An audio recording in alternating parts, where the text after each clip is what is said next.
পাল্লা করবো ওর থেকে।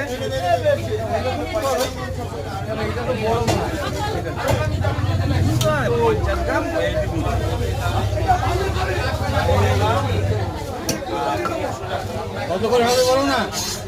এটা সবটা কত ধরবে? দেখো তুমি ওজনটা দেখো, হিসাবটা করো।